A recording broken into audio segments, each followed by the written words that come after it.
ओम नमो भगवते वासुदेवाय। भागवत पुराण अष्टम स्कंध पहला अध्याय।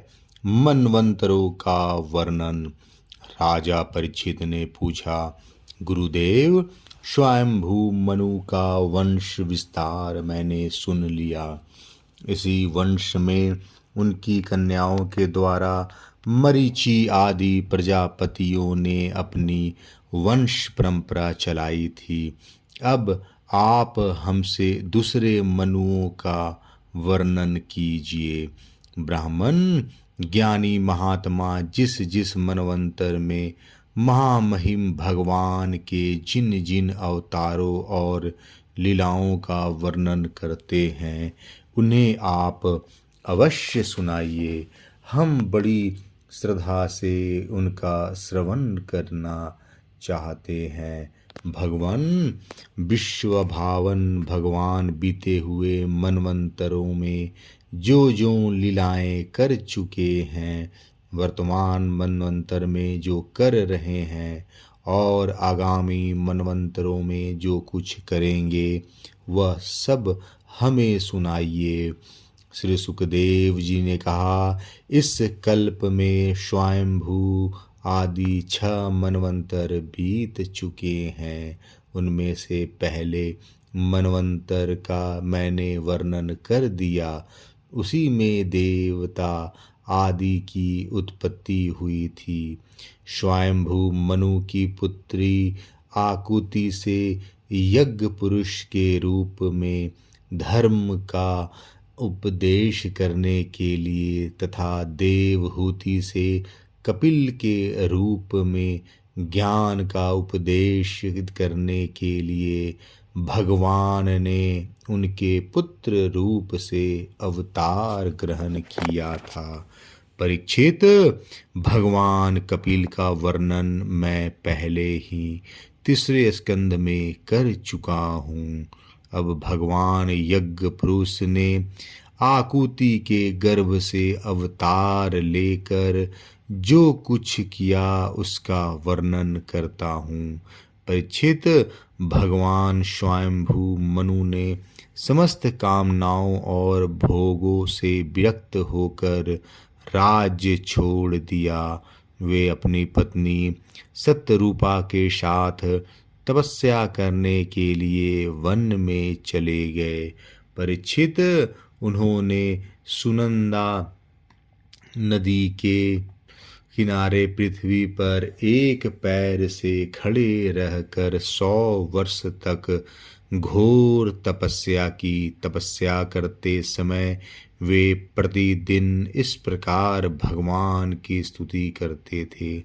मनु जी कहा करते थे, जिनकी चेतना के स्पर्श मात्र से यह विश्व चेतन हो जाता है, किंतु यह विश्व जिन्हें चेतन का दान नहीं कर सकता, जो इसके सो जाने पर प्रलय में भी जागते रहते हैं, जिनको यह नहीं जान सकता, परंतु जो इसे जानता है वही परमात्मा है।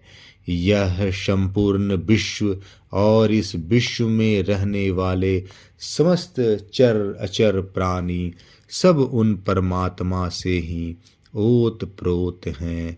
इसलिए संसार के किसी भी पदार्थ में मोह न करके उसका त्याग करते हुए ही जीवन निर्वाह मात्र के लिए उपभोग करना चाहिए। तृष्णा का सर्वथा त्याग कर देना चाहिए। भला ये संसार की संपत्तियां किसकी है? भगवान सबके साक्षी है। उन्हें बुद्धि, वृत्तियां या नेत्र आदि इंद्रियां नहीं देख सकती, परंतु उनकी ज्ञान शक्ति अखंड है। समस्त प्राणियों के हृदय में रहने वाले उन्हीं स्वयं प्रकाश असंग परमात्मा की शरण ग्रहण करो, जिनकी न आदि है न अंत, फिर मर्द तो होगा ही कैसे। कहाँ से, जिनका न कोई अपना है और न पराया, न बाहर है न भीतर। वे विश्व के आदि अंत मध्य, अपने पराये, बाहर और भीतर सब कुछ हैं। उन्हीं का सत्ता से विश्व की सत्ता है। वही अनंत वास्तविक सत्य पर ब्रह्म है। वही परमात्मा विश्व रूप हैं। उनके अनंत नाम हैं। वे सर्वशक्तिमान सत्य स्वयं प्रकाश अजन्मा और पुराण पुरुष हैं।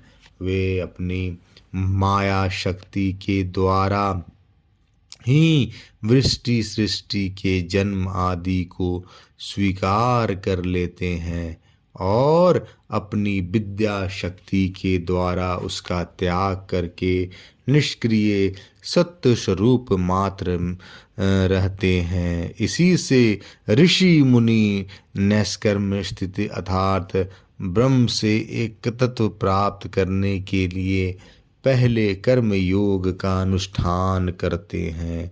प्रायः कर्म करने वाला पुरुष ही अंत में निष्क्रिय होकर कर्मों से छुट्टी पा लेता है।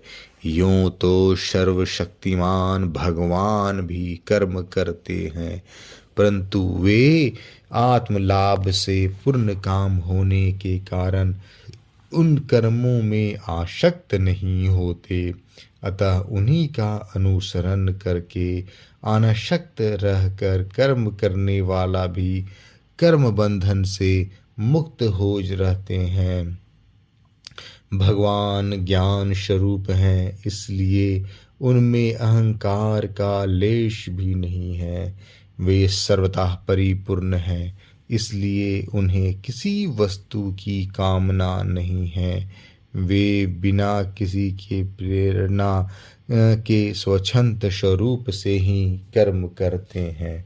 वे अपनी ही बनाई हुई मर्यादा में स्थित रहकर अपने कर्मों के द्वारा मनुष्यों को शिक्षा देते हैं। वे ही समस्त धर्मों के प्रवर्तक और उनके जीवनदाता हैं। मैं उन्हीं प्रभु की शरण में हूँ। श्री सुखदेव जी कहते हैं, परीक्षित, एक बार स्वयंभू मनु एकाग्र चित्त से इस मंत्र में उपनिषद स्वरूप श्रुति का पाठ कर रहे थे। उन्हें नदी में अचेत होकर बड़बड़ाते जान भूखे असुर और राक्षस खा डालने के लिए उन पर टूट पड़े। यह देखकर अंतर्यामी भगवान यज्ञ पुरुष अपने पुत्र यान नामक देवताओं के साथ वहां आए। उन्होंने उन खा डालने वाले टूट पड़े। यह देखकर अंतर्यामी भगवान यज्ञ पुरुष अपने पुत्र याम नामक देवताओं के साथ वहां आए। उन्होंने उन खा डालने के निश्चय से आए हुए असुरों का संहार कर डाला और फिर वे इंद्र के पद पर प्रतिष्ठित होकर स्वर्ग का शासन करने लगे। परीक्षित, दूसरे मनु हुए स्वारोचिस। वे अग्नि के पुत्र थे। उनके पुत्रों का नाम था धूमान, सुषेण और रोचिस्मान आदि। उस मनवंतर में इंद्र का नाम था रोचन। प्रधान देवता थे तुषित आदि, ऊर्जस तत्व आदि। वेदवादी गण सप्तर्षि थे। उस मनवंतर में वेदशिरा नामक ऋषि की पत्नी तुषिता थी। उनके गर्भ से भगवान ने अवतार ग्रहण किया और विभु नाम से प्रसिद्ध हुए। वे आजीवन नैष्ठिक ब्रह्मचारी रहे। उन्हीं के आचरण से शिक्षा ग्रहण करके 88,000 व्रतनिष्ठ ऋषियों ने भी ब्रह्मचर्य व्रत का पालन किया। तीसरे मनु थे उत्तम। वे प्रिय व्रत के पुत्र थे। उनके पुत्रों का नाम पवन, सुंजस और यज्ञहोत्र था। यज्ञहोत्र आदि। उस मनवंतर में वशिष्ठ जी के प्रमद आदि 7 पुत्र सप्तर्षि थे। सत्य, वेद, श्रुत और भद्र नामक देवताओं के प्रधान गण थे और इंद्र का नाम था सत्यजीत। उन भगवान धर्म की पत्नी सुनीता के गर्भ से पुरुषोत्तम भगवान ने सत्यसेन के नाम से अवतार ग्रहण किया था। उनके साथ शतव्रत नाम के देवगण भी थे। उस समय के इंद्र सत्यजीत के सखा बनकर भगवान ने असत्य परायण, दुशील, दुष्ट यक्षों, राक्षसों एवं जीवद्रोही भूतगणों का संहार किया। चौथे मनु का नाम था तामस। वे तीसरे मनु उत्तम के सगे भाई थे। उनके पृथु, ख्याति, नर, केतु इत्यादि 10 पुत्र हुए। शत्यक, हरि और वीर नामक देवताओं के प्रधान गण थे। इंद्र का नाम था त्रिशिक। उस मनवंतर में ज्योतिधाम आदि सप्तऋषि थे। परीक्षित, उन तामस नाम के मनवंतर में विधृति के पुत्र वैधृति नाम के और भी देवता हुए। उन्होंने समय के फेर से नष्ट प्राय वेदों का अपनी शक्ति से बचाया था, इसलिए ये वैधृति कहलाए। इस मनवंतर में हरि मेधा ऋषि की पत्नी हरिणी के गर्भ से हरि के रूप में भगवान ने अवतार ग्रहण किया। इसी अवतार में उन्होंने ग्राह से गजेंद्र की रक्षा की थी।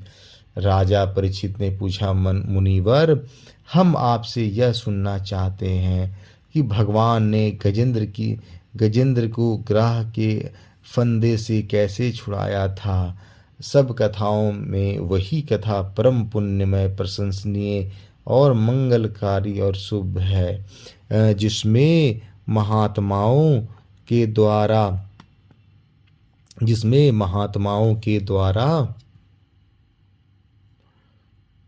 गान किए हुए भगवान श्री हरि के पवित्र यश का वर्णन रहता है।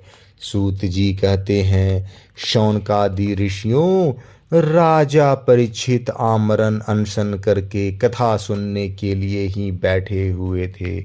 उन्होंने जब श्री सुखदेव जी महाराज को इस प्रकार कथा कहने के लिए प्रेरित किया, तब वे बड़े आनंदित हुए और प्रेम से परीक्षित का अभिनंदन करके मुनियों की भरी सभा में कहने लगे। पहला अध्याय समाप्त। जय श्री कृष्णा।